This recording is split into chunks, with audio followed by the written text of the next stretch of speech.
Seattle Seahawks receiver Tyler Lockett has been heavily mentioned in trade rumors, and there's one team I'd like to see him traded to this offseason. Decided to add someone to our team to add some real firepower, okay? I traded away our washing machine to get him. You asked for it and we delivered. It's Fan Friday, and you, the fans, chose today's topic for Point of View. Don't forget to leave a comment down below. Let me know which player you want to see traded to a new team. I'm picking Tyler Lockett because it looks like a win in the long run for all sides. Lockett still has plenty left in the tank after starting all 17 games for Seattle last season and racking up 894 yards and 5 touchdowns. He is 31 years old, but he's a solid veteran who would be valued by any team who acquires him. So why would the Seahawks want to get rid of a player like him? After all, he did just restructure his contract to stay in Seattle and had this to say at his press conference just last week. Appreciate y'all. Please don't put no more trade requests out there for me, because I see y'all's articles about me getting traded. Like, no. So he doesn't want to be traded, Seahawks fans don't want him traded, and it's obviously not ideal for the team to trade him either. But the situation they're in makes it a whole lot more likely. First off, this team is years from truly competing for a Super Bowl.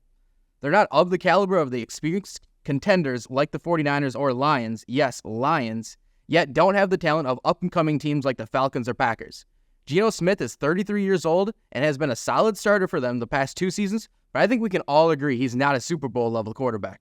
And their offensive line was one of the worst in the league last season, and though they have talented young players like Devon Witherspoon, Jaxon Smith-Njigba, and Kenneth Walker, they don't push the team over the edge just yet.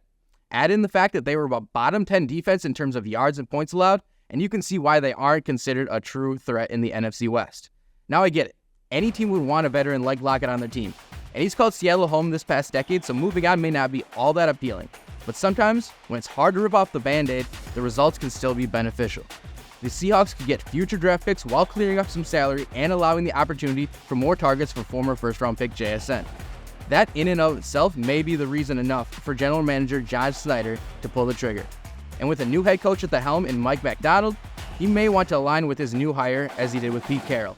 We don't know exactly what McDonald is all about as a head coach yet, but here's what Schneider had to say about the process of hiring and working with a new head coach.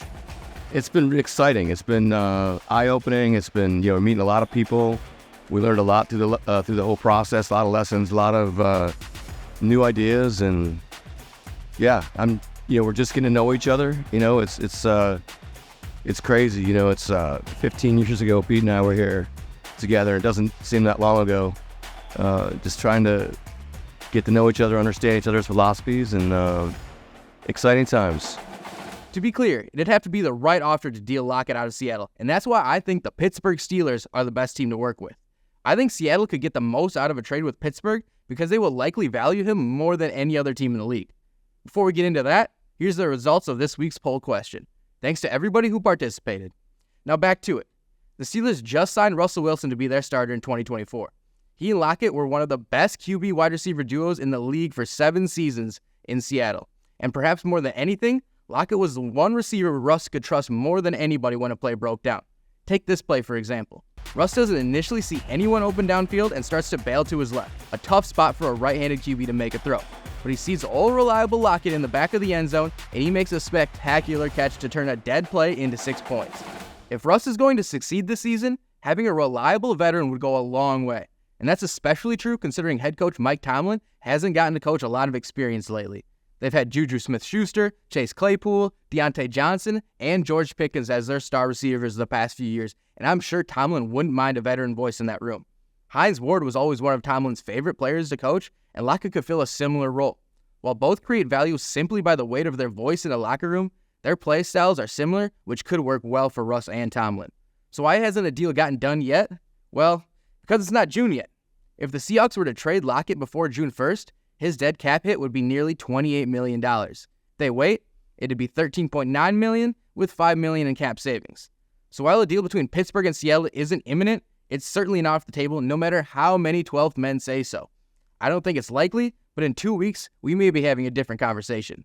Regardless, I still think the Russ move was a home run for the Steelers. For more on how Russ will have a resurgence in 2024, check out our recent point of view. Enjoy the weekend. We hope to find you here again next week.